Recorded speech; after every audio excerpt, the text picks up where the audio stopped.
아리엘 같은 예루살렘 두 번째 말씀입니다. 아리엘 같은 예루살렘 두 번째 말씀. 우리가 앞에서 이제 16절까지를 상고할 때 아리엘 같은 예루살렘이라고 첫 번째 말씀 상고했는데, 이 아리엘이라는 뜻은 이 번제단의 그 의미가 있어요. 그래서 그곳은 사람들의 죗값을 대신 짐승이 지고 그곳에서 피를 뿌리고 그 짐승의 몸을 각을 떠서 완전히 불태워 바치잖아요. 그게 뭐냐면 죄에 대한 심판이죠. 그 속죄와 헌신을 통해서 사람이 죄를 씻고 구원받잖아요. 그러니까 두 가지 의미가 거기서 이루어져요. 심판 후에 구원이 있는 겁니다.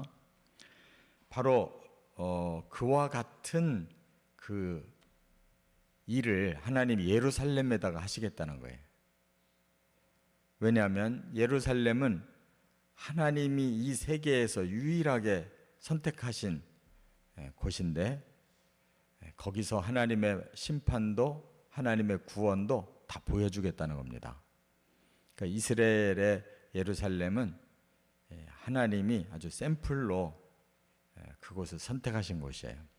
그래서 그들이 죄악으로 부패해지면 하나님 심판하고, 또 그들이 회개하고 돌아오면 하나님 죄를 용서하고 구원하시는데, 바로 예루살렘을 그렇게 하시는 것은 전 세계의 예표다, 그 말이에요. 그래서 지난 시간에는 심판에 대한 말씀을 하나님이 하신 거예요. 그래서 그들이 왜 심판받느냐? 말씀이 무지하고 또 신앙이 외식으로 빠지고 하나님을 불신해서 떠나고, 이것이 심판의 이유예요. 그런데 오늘은 이제 구원을 말씀한 거예요. 왜 구원받느냐? 바로 이런 것들이 다 회복되기 때문이라는 거예요. 지난 시간은 이런 걸 버렸기 때문이고, 구원은 이런 것이 회복되기 때문이다. 하나님 앞에 돌아와서 회개하면 이것이 회복되는 게 구원이에요. 세 가지가 있습니다. 첫째, 17절, 18절에 보면 진리 회복. 말씀이 무지했다고 그랬죠.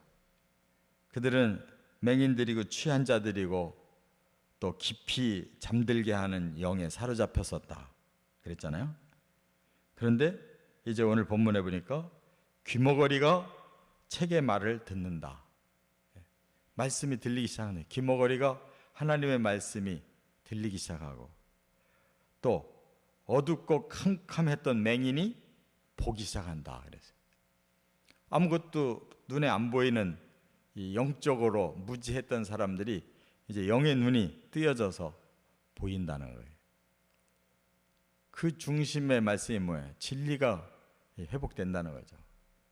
그들은 말씀에 무지해서 하나님의 뜻을 전혀 알지 못하고 이렇게 죄짓고 부패했던 자들인데, 그들이 회개하고 돌아오니까 다시 진리가 열린다는 거예요. 하나님 말씀이 깨달아진다. 이게 구원이에요. 두 번째, 19절부터 21절에 보면 공의 회복입니다. 공의가 회복된다. 이 말은 앞에서 왜 그들이 심판받았는가 하는 그 이유가 이제 해결된 거예요. 신앙에 외식이 있었다고 그랬죠. 겉으로는 믿는 것 같은데 그들의 마음이 부패하고 온갖 죄를 짓고 세상이 엉망이 돼버린 거죠. 그래서 이제 그들에게는 바로 공의가 회복돼서 그들의 마음이 진정으로 하나님 앞에 겸손해졌기에 하나님이 그들에게 기쁨을 더한다. 그들이 진정으로 심령이 가난해졌기에 그들이 즐거움을 더한다. 이렇게 말씀했어요. 그러니까 이 사람은 이런 변화가 일어나야 되는 거예요. 겸손해져야 돼. 그것은 자기의 교만이 이제 꺾어진 거예요. 가난해져야 돼요. 막 세속적인 욕심에 가득하던 사람이 그 욕망이 끊어져야, 심령의 가난함을 얻어야, 그래야 이제 하나님 앞에 바로 서는 거죠. 그러나 반대로 그 악했던 자들을 여기 소개했는데 그들은 강포한 자들이었다. 그래서 하나님 소멸시킨다는 거예요. 그들은 오만한 자들이었다. 그래서 그 오만을 이제 치셨다는 거예요. 그들은 죄악의 기회를 엿보던 자들이었다. 그냥 세상에 욕망이 가득해서 어떻게 하면 죄짓고 내가 하고 싶은 걸 얻을까 이러던 자들인데 그들이 다 끊어져 버렸다. 또 송사를 해서 남에게 죄를 씌우려고 했다.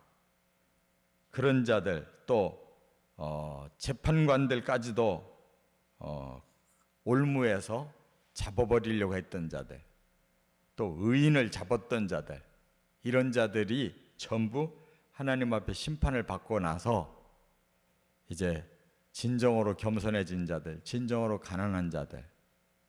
가난해진 자들을 하나님이 기쁨과 즐거움을 주신다. 이게 바로 공의의 회복입니다. 끝으로 세 번째는 22절부터 24절에 보니까 경외 회복이 있어요. 하나님을 진정으로 경외한다는 거예요. 앞에서는 어땠어요? 하나님에 대해 불신한다고 그랬잖아요.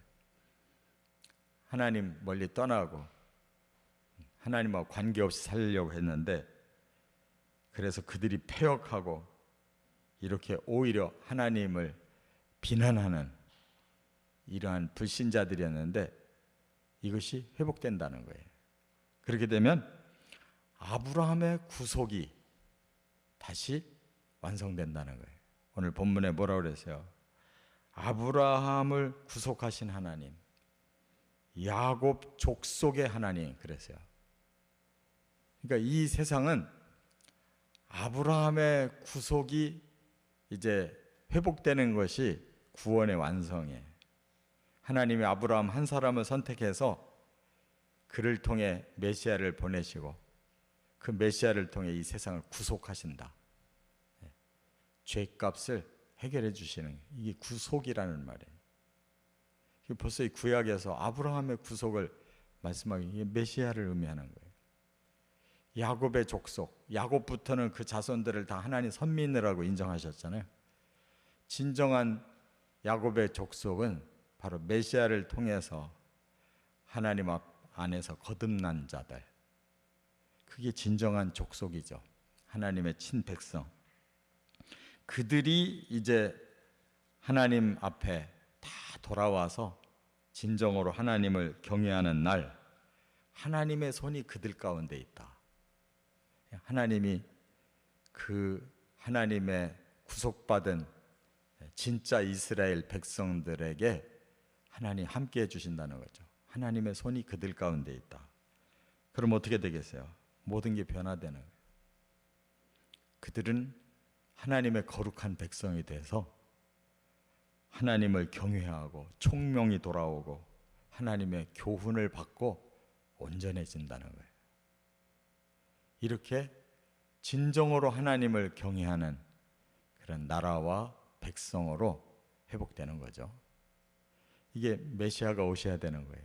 이 구속이라는 말은 바로 하나님이 죄를 씻어주시는 이 사건을 말하는 거예요. 그래서 이렇게 예루살렘이라고 하는 하나의 표본을 놓고 악한 예루살렘을 심판하고 회개하는 예루살렘을 구원한다, 이렇게 말씀을 주셨어요. 성경은 어디를 펴든지 하나님이 하시는 이 말씀의 맥이 똑같아요. 오직 사람을 구원해내기를 원하시는, 이 땅에 죄를 씻고 하나님의 백성 만들려고 하는 게 목적이에요. 우리 교회도 바로 그게 목적이에요. 근데 사람이 구원을 못 받고 있다 그러면 교회는 사명이 끝난 거예요. 오늘도 하나님 앞에서 우리가 이 사명에 다시 눈뜨고 또 하나님의 구원을 사모하는 저와 여러분 되시기를 주의 이름으로 축원합니다.